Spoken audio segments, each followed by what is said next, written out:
Hi, my name is Dan Griffey. I'm your state representative in the 35th Legislative District.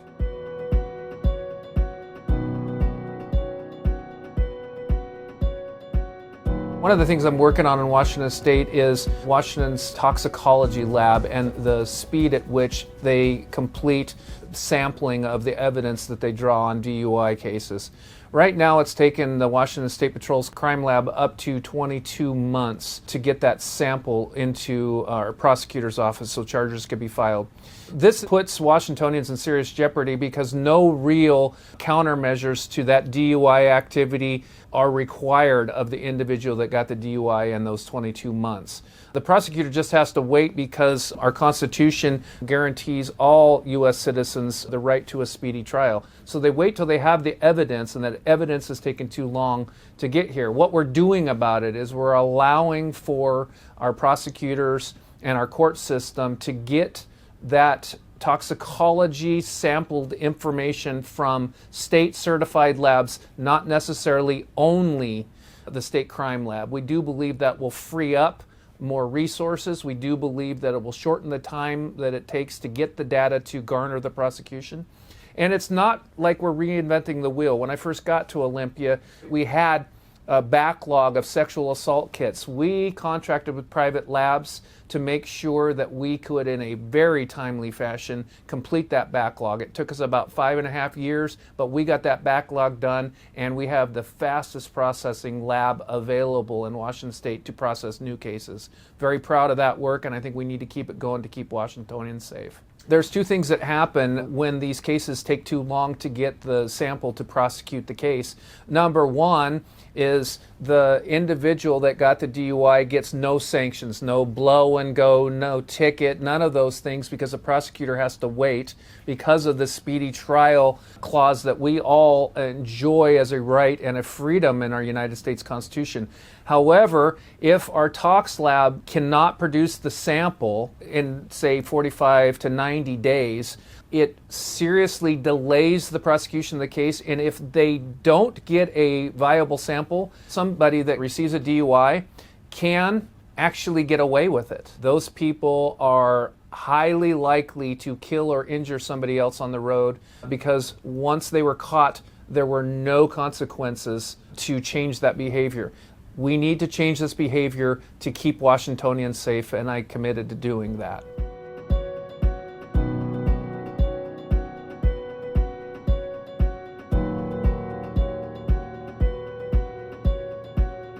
The majority party wants to have the legislature dictate who your sheriff is, and that's no lie. They really want to dictate who your sheriff is. Right now, under current Washington State Constitution, you have the ultimate authority who your sheriff is.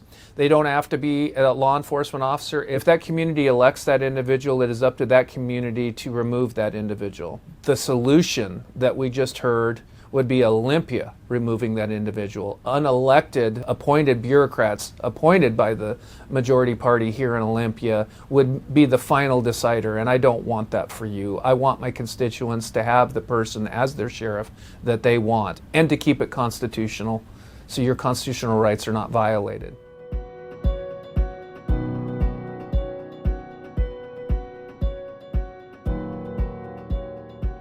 Once again, we have a very problematic bill, and all of you that are used to watching my videos know that I have a passion to support those that are surviving domestic violence and sexual assault. The majority party, a Senate we heard last year, and it's still alive this year, would lower the penalties for those individuals caught in net nanny stings. Just a refresher, what net nanny sting is generally it's a young female or a young male that an adult is posing as, and they put an ad for sexual favors or out-and-out sex with underage individuals. And then there is usually an email exchange and then a price negotiated between a middleman, and then that adult male generally, but sometimes females, will show up to that house intending to purchase sex or sexual activity from underage people. The majority wants to reduce the penalties for those that are charged and caught in net nanny stings. I absolutely say that's the wrong way to go. We actually need to go after those people, those monsters that are targeting our young ones and abusing them so horrifically. I will do everything in my power to make sure such bills do not pass this legislative session.